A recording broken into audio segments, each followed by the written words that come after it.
Na minha infância, eu me lembro muito bem, eu deitada na cama, já pronta para dormir, e o meu pai se aproximava e vinha, chegava bem perto para me dar boa noite, beijo, queridinha do pai, e falava: escuta, você já escovou os dentinhos?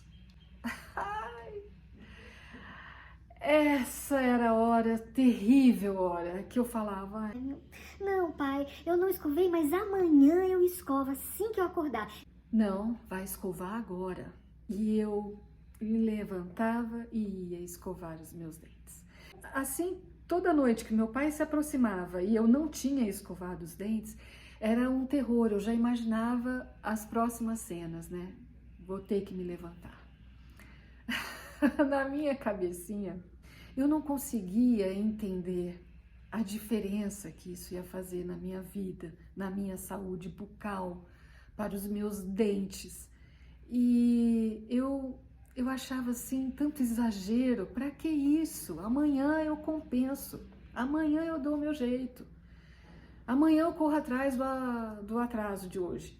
E depois, quando você cresce, né, você tem uma visão muito maior e vê quanto amor que meu pai dedicou naquela repreensãozinha, naquele chamado: escuta, vai lá, faz isso, é preciso. Quanto cuidado de um pai que vê o seu filho num trilho assim que não vai dar um bom resultado. Um pai que repreende, um pai que admoesta, um pai que chama, um pai que quer trabalhar o seu caráter. Quando a gente tem um pai que ama, ele não vai deixar passar em branco as nossas fraquezas, as nossas vulnerabilidades, os nossos descuidos. Um pai que quer salvar o seu filho, que tem muito amor pelo seu filho, vai tomar todas as providências para que esse filho perceba a necessidade de mudança na sua vida.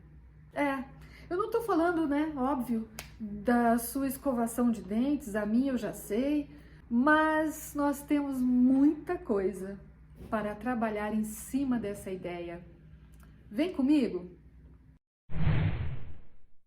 Você já percebeu que nas histórias de Jesus aqui na Terra, na sua caminhada com os seus amigos, discípulos, ele repreendia e chamava a atenção deles? Pedro, João, seus irmãos, daqueles do ciclo mais íntimo de Jesus. Mas é interessante que eles nunca abandonaram Jesus por isso. Pelo contrário.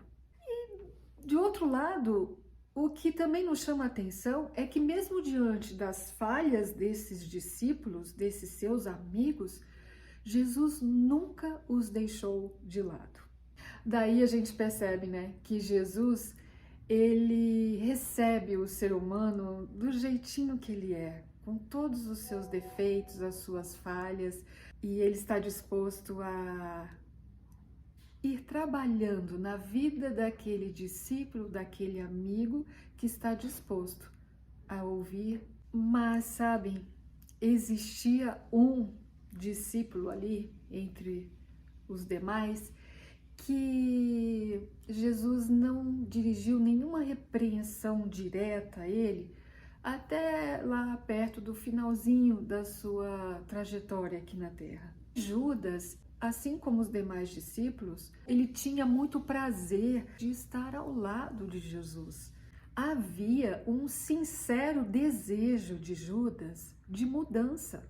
Mas sabem qual era o problema? É que esse desejo de Judas não predominou. Judas, ele tinha um desejo muito forte pelas conquistas seculares, as conquistas terrenas.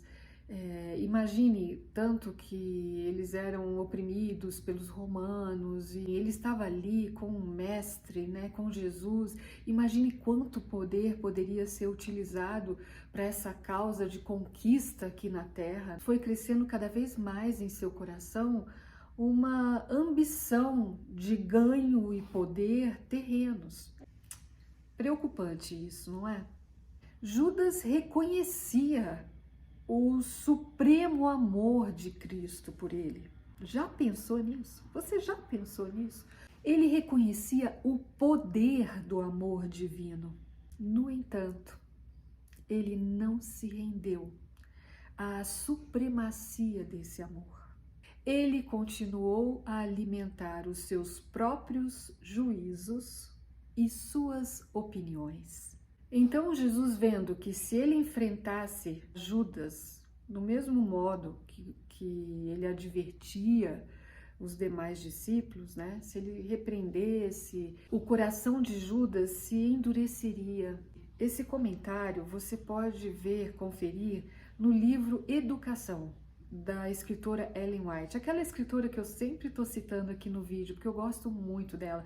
Ela sempre vai ao encontro da palavra de Deus, da Bíblia Sagrada. Então, Cristo procurou curar esse egoísmo crônico, vamos dizer assim, esse materialismo de Judas, por meio de muito amor e um amor abnegado, um amor que Jesus estava ali oferecendo em abundância para Judas, tentando comover aquele coração. Em seus ensinos, Jesus dava preciosas lições que quebravam as pernas do egoísmo que Judas carregava no seu coração, sabe? E muitas vezes Judas, ele entendeu que aquela lição tocava mesmo num defeito seu de caráter, que ele precisava tomar um rumo, uma decisão e entregar aquilo a Cristo de uma vez. Mas Judas resistiu a todos esses esforços de Cristo. Ai, olha, quando eu falo isso, me dá assim um sentimento tão assim, tão triste, tão incapacitante. Pensa comigo, foi por pouco, foi por tão pouco. Judas não teve dificuldade em entender e aceitar a salvação de Cristo. Ele não teve dificuldade em saber que Jesus tinha toda a verdade ali. Ele não teve dificuldade em reconhecer o Salvador da terra. Não. O seu problema foi não ceder ao seu eu. Foi não se deixar ser totalmente conduzido por Cristo. Se Judas não tivesse resistido a esse apelo de amor, a história teria sido outra. Sabe que se você ler aqui na Bíblia, você tem o seguinte verso: bem sabia Jesus desde o princípio quem eram os que não criam e quem era o que havia de o entregar. Jesus sabia disso desde o início. No entanto, ele nunca reteve esforços e a sua misericórdia por Judas. E deu todas as oportunidades de salvação com muito amor, usando um método individualizado, personalizado. Jesus sabia como tratar aquela alma, como ele precisava ser chamado. Esse é o nosso Deus. E você pensa que é diferente hoje com todos nós? Não é diferente. Jesus está batendo a nossa porta diariamente e falando a cada um de nós o que precisamos aprender, lições que ainda precisamos tomar para as nossas vidas. Muitos de nós reconhecemos esse amor de Deus, muitos de nós sabemos que é o nosso Salvador e queremos estar ao seu lado, assim como Judas. Mas também, assim como Judas, continuamos a alimentar aqueles desejos egoístas dos nossos corações e queremos seguir as nossas paixões e a nossa sabedoria a respeito da vida que levamos. Insistimos em conduzir as nossas vidas conforme a nossa vontade, os nossos desejos, como se soubéssemos mais o que nos faz feliz que o próprio Deus, a quem chamamos de Salvador. Você já pensou como isso é tão sério? nós resistimos às lições preciosas de amor que Deus nos dá na sua palavra. O que aconteceu? Por que não percebemos que estamos na mesma situação de Judas e que por pouco podemos perder a salvação? É triste isso, é bem triste. Eu estou fazendo esse vídeo querendo convidar você a uma reflexão profunda. O que você está segurando?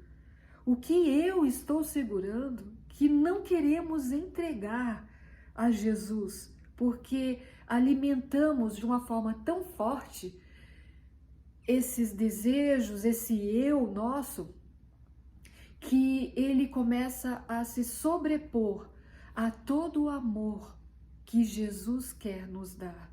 Por favor, pensa nisso hoje. O que é mais forte do que a palavra de Deus está querendo passar para você na sua vida? Olha o que esse verso tem a nos dizer. As muitas águas não poderiam apagar este amor, nem os rios afogá-lo. O amor é forte como a morte. Jesus, ele está oferecendo esse amor diariamente para você e para mim. Ele é forte. É um amor que vai mudar a sua vida e a minha vida. Não resista a esse amor. Não se entregue a esse Salvador pela metade. A um amor tão forte como esse, não se economiza entrega, não se entrega uma parte. Porque aquilo que você não entregou, não se rendeu a esse amor, você está amando muito mais. Aquilo que não se rende à palavra de Deus se sobrepõe a ela. É isso que nós precisamos entender. O que está acima do amor de Deus por você, que você está nutrindo, que você não entrega a Deus? Muitas vezes, assim como Judas, nós fazemos o quê? Tentamos adequar todos os ensinamentos de Jesus, a Bíblia, ao nosso padrão. Nós pegamos essas verdades e relativizamos para que elas se adequem à nossa vida. Começamos a justificar e a colocar e a moldar Jesus conforme as nossas ideologias. Olha só a seriedade disso. Jesus veio à Terra. Quando ele veio, eu já escutei muito, olha, ele andou com prostitutas, andou com publicanos, e eu já falei isso num vídeo. Andou sim, andou tentando salvar essas almas, salvar todas as almas, desde os discípulos que estavam ao seu lado, até essas almas mais distantes, que eram discriminadas naquela sociedade. Mas Jesus, ele se aproximava deles, tentando resgatá-los da condição que eles se encontravam. Então vejam, por que eu estou chamando a atenção a esse detalhe? O amor de Jesus não é para que você continue no estado que você está. O amor de Jesus vem para transformar a sua vida. Ele veio para salvar as pessoas para o reino eterno. Sim, ele amenizou a vida de todo sofredor que ele encontrava. Mas ele sabia que o que interessava era a salvação eterna, para que esse indivíduo não morresse lá na frente. Ressuscitou, curou, mas ele sabia que nesse mundo não havia solução. Então a preocupação dele não estava aqui. Salvar, morrer, ele veio para morrer e ressuscitar. Percebem que a gente não pode adequar Jesus às nossas crenças, nossas verdades? A mensagem de Jesus tem que falar por si. Nós precisamos aceitar o que realmente Ele quer nos dizer, não o que nós queremos que Ele diga a nós. Porque senão, queridos, seremos mais discípulos, que caminharemos por um bom tempo com esse Jesus. Caminharemos.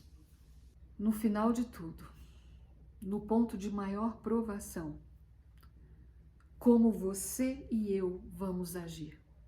Porque vejam bem, se nós não alimentarmos e não permitirmos que esse amor de Deus seja supremo em nossa vida, nós não seremos diferentes do que foi Judas na história final de Cristo aqui na Terra. Você já parou para pensar nisso?